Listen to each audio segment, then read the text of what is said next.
राजपाट धन पाए के क्यों करता अभिमान।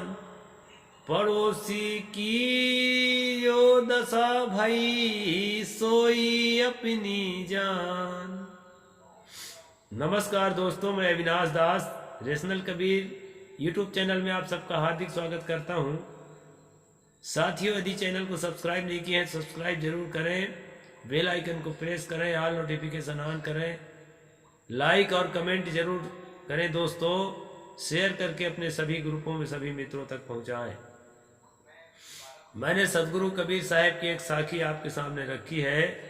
उस साखी का मैं संक्षेप में अर्थ कर देता हूं, फिर आगे की ओर हम चलते हैं।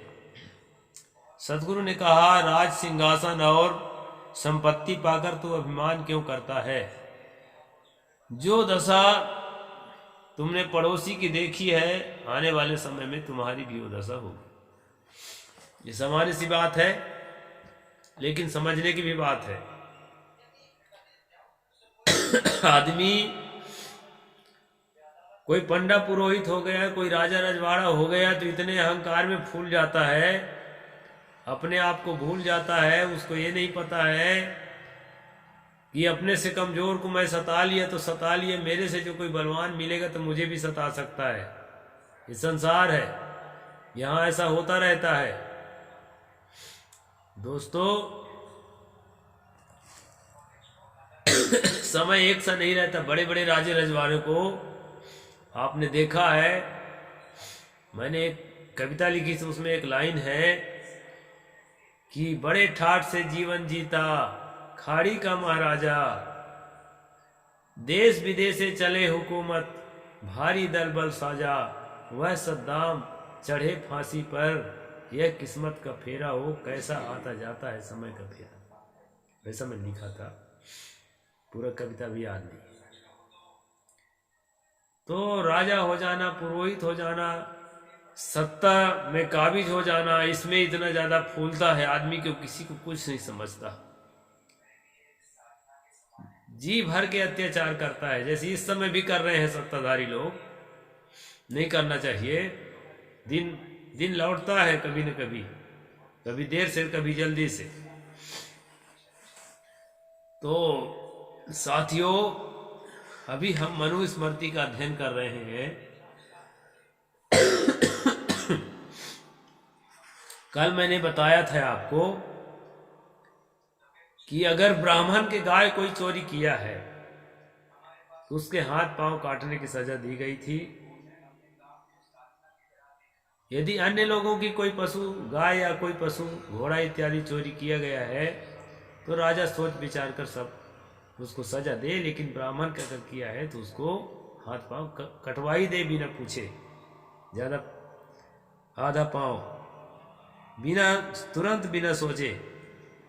ऐसा करके कल का आदेश रहा, कड़ा आदेश मनु जी का। और भी इस तरह की कई बातें हमने कल पढ़े थे। दोस्तों, ये मनु का दंड विधान है। आगे हम चलते हैं, आगे मनु क्या कहते हैं ये देखना है। आज हम चलते हैं जिस जिस अंग के जैसे जैसे चोर दूसरे की वस्तु चुराने की चेष्टा करे, राजा उसके उस अंग को कटवा डाले, जिससे कि वह फिर चोरी ना कर सके। यानी कि जिस जिस अंग क्या है, हाथ, पैर और आंख, चोरी करने में तीनों मुख्य काम करते हैं। तीनों अंगों को नष्ट कर देने से वो आदमी चोरी तो क्या, वो कुछ भी नहीं कर सकता।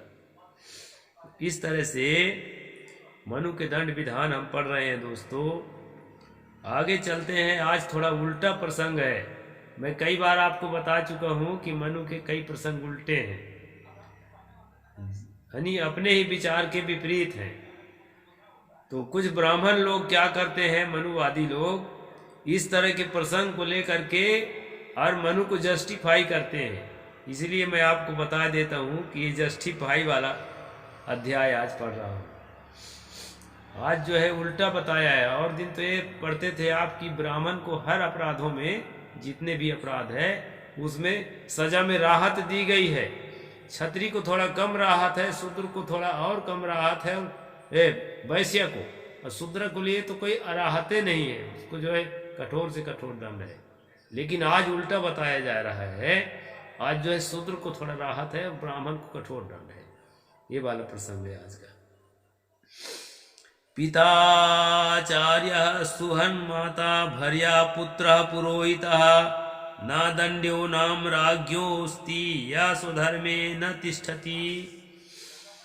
माँ बाप, आचार्य, स्त्री, पुत्र, मित्र और पुरोहित ये लोग यदि अपने धर्म में ना रहे तो राजा उन्हें भी दंड दिए बिना ना छोड़े।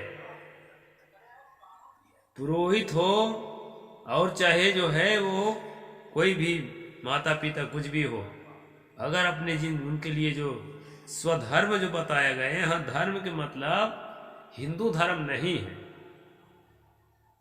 मनुस्मृति में जहां भी धर्म लिखा है दोस्तों, उसका एक ही अर्थ होता है, क्योंकि हिंदू धर्म हो तो सबके लिए एक समान बताया जाता है ना। ब्राह्मण के लिए अलग धर्म बताया है, स्त्री के लिए अलग बताया है, पिता के लिए अलग बताया है, पुत्र के लिए अलग बताया है, शूद्र के लिए अलग बताया है, अलग अलग आदमियों के अलग अलग धर्म बताया है। तो यहाँ यही अर्थ हम निकालते हैं कि यहाँ धर्म का मतलब है उसका कर्तव्य, निर्धारित कर्तव्य, उनके द्वारा निर्धारित कर्तव्य, वास्तविक कर्तव्य नहीं। जो वर्णाश्रम व्यवस्था के द्वारा निर्धारित कर्तव्य है वही आपका धर्म है। जैसे भंगी जाति के लिए निर्धारित कर्तव्य है कि वो टट्टी फेंके और नाली साफ करे, गटर में उतरे, ये काम उसको करना है, मानो करना है। चमार जाति के लिए मरे पशु उठाए, चाम छीले, जूता बनावे और लोगों को दे, ये करना है, मानो करना है। तेली जाति के लिए उसको तेल पेरना है, मानो तेल पेरना है और तेल ही का काम करना है। इस तरह जो निर्धारित कर्तव्य है उसी को उस जाति का धर्म कहा गया है। स्त्रियों के लिए जो निर्धारित कर्तव्य है उसको स्त्रियों का धर्म कहा गया है। पूरी किताब का निचोड़ मैं बता रहा हूँ। यहाँ धर्म से आप विचलित मत होना कि हिंदू धर्म मुसलमान धर्म जैसी बात हो। जहाँ भी मनुस्मृति में धर्म शब्द आया है उसका अर्थ होता है निर्धारित कर्तव्य, यानी कि मनु निर्धारित कर्तव्य। तो यहाँ पर ये बताया है कि माँ बाप, आचार्य, स्त्री, पुत्र, मित्र, पुरोहित ये लोग यदि अपने धर्म में शास्त्र में कही गई बातों के अनुसार अगर नहीं चलते हैं, अपने धर्म में नहीं चलते हैं, उन्हें भी दंड दिए बिना राजा ना छोड़े। कारसापणम भवेद्दांड्यो यत्रान्यः प्राकृतो जनः तत्र राजा भवेद्दंड्यः सहस्त्रमिति धारणा। ये श्लोक नंबर 336 है, 8वां अध्याय मनुस्मृति। जिस अपराध में साधारण मनुष्य को एक कारसापण दंड होता है, कारसापण और पण एक ही चीज है, ये कोई सिक्का या नोट है, उस समय का कोई करेंसी है। तो कहा है कि साधारण आदमी को जिसमें एक पण यानी 1 रुपये का दंड है, उसमें अगर राजा वही अपराध किया है तो उसको 1000 पण देना चाहिए, यानी उसका 1000 गुना अर्थदंड राजा को भोगना पड़ेगा। ऐसा यहाँ मनु ने राजा के लिए निर्धारित किया। अष्टापाद्यम तु शूद्रस्ते भवति किल्बिषम षोडशैव तु वैश्यस्य 32 क्षत्रियस्य च ब्राह्मणस्य चतुष्टः पुष्टिः पूर्ण ब्रापि शतं भवेत् द्विगुणा वा चतुष्षष्टि षष्ठदो गुण विधि सहा। ये 337 और 338 इसमें कहा है चोरी के गुण दोष को जानने वाला शूद्र चोरी करे तो उसे चोरी के माल का 8 गुना उसके वसूली करना है, यानी 100 रुपये की चोरी किया है तो 800 रुपये उससे वसूली करना है। अगर शूद्र अगर समझा सुलझा हुआ है तो ना समझ शूद्र के लिए तो उधर बताया ही कि उसके हाथ पांव आंखें सब फोड़ फाड़ दो, लेकिन समझा हुआ के लिए उसके 8 गुना उससे वसूली करना है। वैश्य को 16 गुना, क्षत्रिय को 32 गुना और ब्राह्मण को 64 गुना या 100 गुना या 128 गुना तक दंड देना चाहिए। यानी यहाँ ब्राह्मण को सबसे ज्यादा सजा का पात्र बताया है एक ही अपराध के लिए। साथियों, जो आचार्य दयानंद सरस्वती के जो चेले लोग लिखे हैं विशुद्ध मनुस्मृति, वो इसी तरह के श्लोकों को छांट करके और आप लोगों को जो है भुलाते हैं कि देखो मनुस्मृति में तो ब्राह्मण के लिए ज्यादा सजा बताया है और कम समझ होने के कारण शूद्र के लिए कम सजा बताया है, और ब्राह्मण और शूद्र कोई जाति नहीं है, ये योग्यताओं का लक्षण है। ऐसा करके कुछ एक दो श्लोकों को छांट करके बेवकूफ बनाते हैं, लेकिन वैसा नहीं है दोस्तों। ये एकाध श्लोक ऐसा डाल दिया गया है। वो लोग कहते हैं कि वो जिसमें डिस्क्रिमिनेशन है वो मिलावट का श्लोक है, यही असली श्लोक है। तो ऐसा भी तो कहा जा सकता है कि यही मिलावट का श्लोक है, वही असली श्लोक है। ऐसा इसलिए कहा जा सकता है कि फील्ड में हम जो देख रहे हैं डिस्क्रिमिनेशन को, आज शूद्रों के साथ, आज स्वतंत्र भारत में क्या स्थिति है, दलितों के साथ, आदिवासियों के साथ क्या स्थिति है, पिछड़ों के साथ क्या स्थिति है, उसको फील्ड में आज जो है मौजूदा हालात में देख करके समझा जा सकता है कि एक कहीं भी लागू नहीं है जो ये वाला आज वाला श्लोक है। तो आज से पहले कैसे लागू रहा होगा? तो हो सकता है ये श्लोक मिलावट हो, या मिलावट ना भी हो तो किसी किसी समय मनुष्य का मन बदलता है दोस्तों।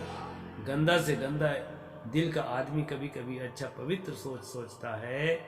तो ऐसे समय में मनु ने इस श्लोक को कह दिया हो, इसमें हमें अचरज करने की जरूरत नहीं है, ऐसा मैं मानता हूं। वानस्य पत्यम मूल फलम दार्वगन्यर्थम तथैव च तृणं च गोभ्यो ग्रासार्थस्मस्तेयं मनुर्ब्रवीत। इसमें कहते हैं कि वन के फल मूल, होम के लिए सूखी लकड़ी और गौओं के खिलाने के लिए तृण चुराना चोरी नहीं है, यह मनु जी ने कहा है। जंगल के फल तोड़ना चोरी नहीं है, क्योंकि जंगल सबका है, लेकिन कहीं कहीं पर बगीचा भी जंगल की तरह होता है किसी के संरक्षण में, तो मेहनत करके लगाया, वहां का फल मूल नहीं तोड़े तो अच्छा है। और होम के लिए सूखी लकड़ी जंगल से ले सकते हैं, लेते आए हैं। गौओं के खिलाने के लिए तृण चुराना चोरी नहीं है। अगर घास काटते हैं, आज भी गांव देहात में दूसरे के खेत का घास भी काट लेते हैं लोग बिना पूछे, वैसे नहीं काटना चाहिए। चना चुरा के चना उखाड़ खा लेते हैं। और कहीं फलदार वृक्ष है, खासकर हमारे आश्रमों में हम देखते हैं, कबीर आश्रमों में सीधे साधे भोले वाले महात्मा रहते हैं, उनके पेड़ में फलदार पेड़ होते हैं, उनके अपने लिए नहीं बचता है जो मेहनत कर रहे हैं, और उनके खास भक्त लोग भी नहीं चुराते हैं, और भक्त लोगों को देने के लिए नहीं बचता। तो मनु की ये शिक्षा मैं नहीं मानता कि फलदार पक्ष है तो उसको तोड़ के कोई भी खा ले। उसको भी एक मर्यादा होना चाहिए, एक अनुशासन होना चाहिए। कोई भी ना खाए, उसको मालिक के उसमें हकदारी होना चाहिए जो मेहनत कर रहा है। जो ब्राह्मण यज्ञ कराकर या पढ़ाकर भी चोर के हाथ से धन लेने की इच्छा करे तो वह भी चोर के बराबर है। यज्ञ करने वाला भी अगर चोर से रिश्वत लेता है तो वो चोर ही है। चोर का संरक्षण देना गलत है। यहाँ पर भी ये कानून भी सही माना जा सकता है। दुजो ध्वगः क्षीण वृत्तिर द्वार भिक्षुदेवा मूलके आददान परच्छेदनान्नम दंडम दातुर्मर्हति। राह चलते हुए ब्राह्मण के पास यदि खाने को ना हो और वह किसी के खेत से 2 ईख या मूली ले ले, उसके लिए दंड नहीं पा सकता है। ब्राह्मण किसी के खेत से गन्ना तोड़ लेने के, चूस लेने के, ब्राह्मण कोई दंड के भागी नहीं है। मूली जिसको हम पिछले दूसरा अध्याय में पढ़ाए हैं कि वो अभक्ष है ब्राह्मण के लिए, लेकिन यहाँ बताया है मूली भी अगर उखाड़ के खा ले तो ब्राह्मण को सजा मत दो। अगर ब्राह्मण है तो, और दूसरा व्यक्ति अगर बिना पूछे निकाला है तो चोरी ही माना जाएगा और उसकी सजा आपको देना है। तो इस प्रकार दोस्तों यहाँ बीच बीच में ब्राह्मणों को राहत देने का काम है। वो एक ही श्लोक में जो है राहत नहीं दिया है, बाकी जो है उसको राहत देते चल रहा है, मनु जी चल रहे हैं। तो इस तरह से ये आज का प्रसंग है। आगे की प्रसंग मैं कल बताऊंगा दोस्तों। साहिब बंदगी। जय जोहार, जय भीम, जय भारत।